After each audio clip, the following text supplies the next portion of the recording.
Olá, quinto ano. Vamos para mais uma aula de história. Abre o livro na página 78. Vamos falar sobre cidadania e conquistas do povo brasileiro, né? Então, o Brasil, ele foi governado por militares durante 21 anos.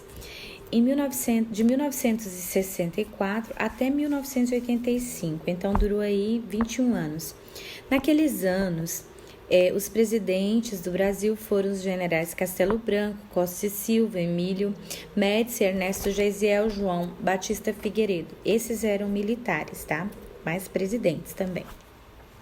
O Brasil, então, ficou sob o regime militar. Os governos demitiram o que eles fizeram em seus governos, né? Fatos que ocorreram. Funcionários públicos caçaram políticos, perseguiram e prenderam jornalistas, né? E líderes sindicais também, estudantil.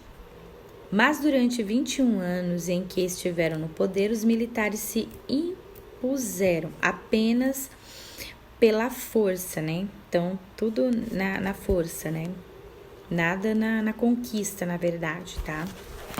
Usaram também o futebol para se promover e fizeram propaganda, né, do regime em vídeos, filmes, jornais, revistas e até em álbuns de figurinhas.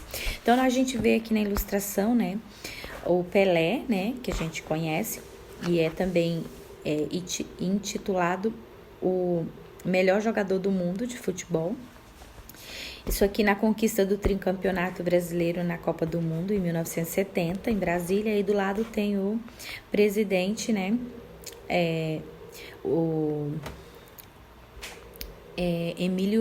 Emílio Médici, né? Do lado tentando se aparecer ao lado do tricampeão do mundo, né? Querendo se promover, afirmar que essa conquista era devido ao governo militar, né? E não era, né? Era o talento do Pelé mesmo, né? Na página 79, nós temos ali também a ilustração de uma propaganda do regime militar, né? Utilizando ali histórias, figurinhas, né? Para as crianças com imagens, né? Do presidente, né? Isso ali em 1970. Então, até em cima das crianças, eles viam como oportunidade para se, né, impor mais ainda, desde cedo, através ali do conhecimento da criança, né? Nós temos uma pequena atividade na página 79, que é para responder, né, sobre essa interpretação. Então, sobre o governo militar, né? E aí, vamos para a página 80, onde a gente vai falar de resistência democrática, né? Então, vamos entender o que é resistência democrática. Mas a população não se manteve calada. Todos os que eram favoráveis à democracia, artistas, estudantes, trabalhadores políticos e pensadores brasileiros ofereceram resistência ao regime. Então, essas pessoas, né, que eu acabei de falar aqui, estudantes, trabalhadores, políticos, elas não aceitavam, né, a forma desse governo, né, desse governo militar. Então, eles lutavam, eles se expressavam reivindicando os seus direitos. Então, através do teatro, da música, né? Aí aqui nós temos a ilustração de uma apresentação de teatro, que na verdade era um protesto, né? Em 1964, chamado Show de Opinião. Então, nós tivemos participações de alguns artistas bem importantes hoje no Brasil também, onde eles expunham, né, sua opinião através da arte, mas mesmo assim eles eram censurados a não falar, né? Eles eram proibidos de se expressar, mesmo que fosse através da arte. Então, o show de opinião mesclava teatro, música, poesia e denunciava a injustiça social. O que é injustiça social? É quando faltam condições adequadas, por exemplo, de saúde, de trabalho, de moradia, né, de educação para as pessoas. E aí, pessoas não conformadas com isso iam à luta, né, reivindicar melhorias nesses campos, né? Então, ele também retratou sobre a fome, né, no sertão, né, que era através do espetáculo O Carcará, que é uma obra bem importante, né, histórica no Brasil. Isso é história, gente.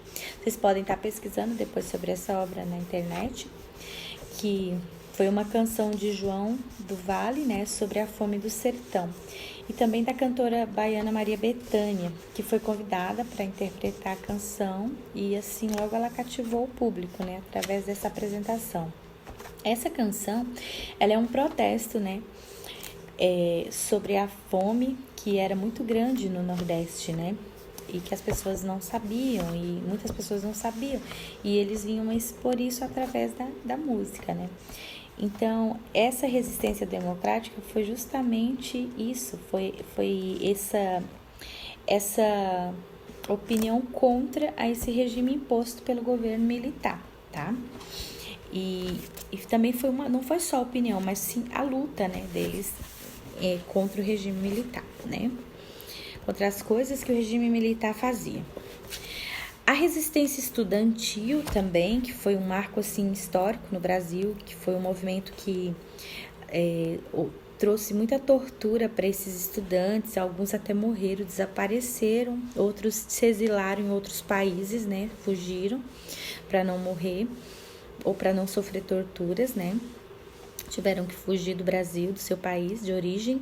Então, no ano de 1968, cresceu o movimento estudantil em várias partes do mundo, não só no Brasil, como nos muros da cidade de Paris, da França. Os estudantes escreveram, por exemplo, é proibido proibir, né?